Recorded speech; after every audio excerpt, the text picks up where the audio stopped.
Of the film. So Bellamkonda Sai Srinivas గారిని hello ఎప్పుడొచ్చినా అంతే ఇంపాక్ట్ ఆల్రెడీ అలవాటయ్యారు మీరు మాకు కొంచెం దగ్గరగా యా శ్రీనివాస్ గారు. హలో అండి, అందరికీ చాలా చాలా ఫస్ట్ చాలా చాలా హ్యాపీగా ఉంది. మా కిష్కిందపూరి నేను రిలీజ్ అయ్యి అంటే చాలా అదృష్టంగా ఫీల్ అవుతున్నానండి. థర్స్డే రోజు 3 షోలు ప్రీమియర్ వేద్దాం అనుకుని స్టార్ట్ అయిన మా సినిమా 66 షోలు పడ్డాయి. ఎక్కడికి వెళ్ళినా హౌస్ఫుల్స్. ఆర్గానిక్గా మా సినిమా ఆడియన్స్లోకి రీచ్ అయింది. అండ్ ఆడియన్స్ ఇచ్చిన ప్రేమ ఆదరణ అంతా ఇంత కాదండి. మేము చాలా జెన్యున్గా చాలా ఆర్గానిక్గా ప్రేమను సంపాదించాం. ఈ ప్రేమ కొనసాగుతుంది. ఎందుకంటే తెలుగు ప్రేక్షకులు చాలా గొప్పోళ్ళు, వాళ్ళు దేవుళ్ళు. తెలుగు ప్రేక్షకులు అంత గొప్పోళ్ళు ఈ భూప్రపంచంలోనే ఎక్కడా లేరు, ఉండరు, పుట్టరు. ఎందుకంటే వాళ్ళు గొప్ప సినిమాని కాపాడతారు. ఎందుకంటే మాది చాలా చిన్న సినిమా అండి. చాలామంది మీడియా పెద్దలు చెప్పారు కదా, మాది చిన్న సినిమా. సో చిన్న cinema, medium range cinema. So దాన్ని కాపాడాలని మనస్ఫూర్తిగా కోరుకుంటున్నాం. చాలా కష్టపడి మా హోల్ టీం చాలా ప్యాషనేట్గా అండి. మా డైరెక్టర్ గారు ఎన్నో హోప్స్ తోటి, ఎన్నో డ్రీమ్స్ తోటి, ఎన్నో కళలతోటి ఒక మంచి ప్రోడక్ట్, ఒక కొత్త జానర్, ఒక కొత్త ఎక్స్పీరియన్స్ మన తెలుగు ప్రేక్షకులకి ఇవ్వాలి, మన తెలుగు ఆడియన్స్కి ఇవ్వాలి అని మేము చాలా కృషి చేసాం. దానికి ఫస్ట్ మాకు ఇచ్చిన సపోర్టు సాహు గారు. Thank you sir.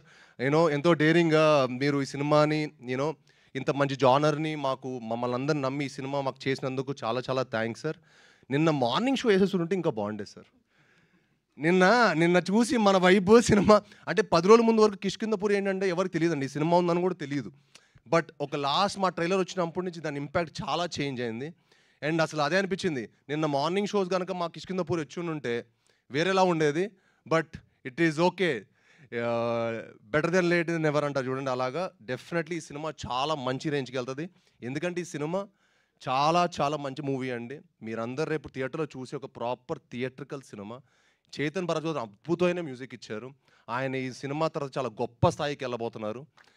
ఈ సినిమా చూసిన ప్రతి ఒక్క ఆడియన్ కానీ, ప్రతి ఒక్క థియేటర్లో చూసిన ప్రతి ఒక్క ఆడియన్ కానీ, ప్రేక్షకులు కానీ, ప్రేక్షక దేవుళ్ళు చాలా చాలా గొప్ప రెస్పాన్స్ ఇచ్చారు. అండ్ ఇది అంటే ఈ సినిమా ఏంటంటే ఒక లిమిటెడ్, డెఫినెట్గా ఏంటంటే లిమిటెడ్ అని మనం అనుకుంటున్నాం కానీ అందరికీ నచ్చే జానరు. డెఫినెట్గా ఈ సినిమా ఇవాళ ఫస్ట్ షో నుంచి ఇంకా ఈ సినిమా వెళ్తూనే ఉంటుందండి. రేపు కళ్యాణ్ గారు ఓజీ వచ్చేంతవరకు మా సినిమా మీరు ఎంత అద్భుతమైన షేర్ని చూడబోతారో డెఫినెట్గా నేను ఇప్పుడే చెప్తున్నాను. ఎందుకంటే నా సినిమా మీద నాకు అంత నమ్మకం. నా సినిమా నేను విశ్వనాథ్లో 1400 మంది క్రౌడ్తో నేను సినిమా చూస్తే సెకండ్ హాఫ్ కానీ ప్రతి ఒక్క చోట చాలా చాలా మంచి సపోర్ట్ ఇచ్చారు. సో మీ అందరూ మా సినిమాని చూసి చెప్పండి. చూసి ఈ సినిమా ఎలా ఉందో మీరు జెన్యున్గా చెప్పండి. అంటే క్రిటిక్స్ని ఒప్పించేంత గొప్ప సినిమా కాకపోవచ్చు, కానీ ప్రేక్షక దేవుళ్ళని ఒప్పించేంత గొప్ప సినిమా. థ్యాంక్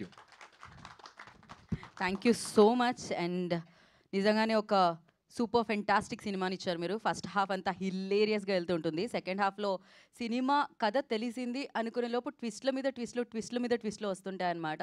కంప్లీట్గా పక్కా పైసా వసూలు సినిమా ఇది. And thank you so much for this film. ఎంత మంచి సినిమా. సారీ అండి, ఇవాళ వచ్చిన మీడియా వాళ్ళందరూ చాలా థ్యాంక్స్ అండి. నిజంగా మీ అందరూ వచ్చి మమ్మల్ని సపోర్ట్ చేసినందుకు. మీరు లేకపోతే మాకు ఏ సినిమా లేదు. కానీ ఇప్పుడు వచ్చిన వాళ్ళందరూ అనిపిస్తుంది కొంచెం మీరందరూ క్రెడిబుల్ అనమాట. ఓకే, థ్యాంక్ యూ భయ్యా. లవ్ యూ ఆల్ భయ్యా. మీరందరూ ఇంకా మరింత ఇలానే ఉండాలండి. మంచి సినిమాని సపోర్ట్ చేయాలి. మంచి సినిమాని ఎప్పుడు ఉంటే మనం లాంగ్ టర్మ్ హ్యాపీగా ఇక్కడ ఉంటాం. ఒక సంవత్సరం 3 సినిమాలు హీరో వచ్చేవాడు గొప్పోడా, 3 ఏళ్ళకి ఒక సినిమా వచ్చేవాడు గొప్పోడా కాదు కదా. 3 ఏళ్ళకి మనకి ఎన్నో సినిమాలు వస్తే మంచిది. మంచి సినిమాలు వస్తే హ్యాపీగా అందరం హ్యాపీగా ఉంటాం. Thank you so much. So celebrations బంతాయి, మనం కేక్ కటింగ్తో సెలబ్రేట్ చేసుకుందాం. అఫ్ కోర్స్ థియేటర్లో ఆడియన్స్ కిష్కిందపూరి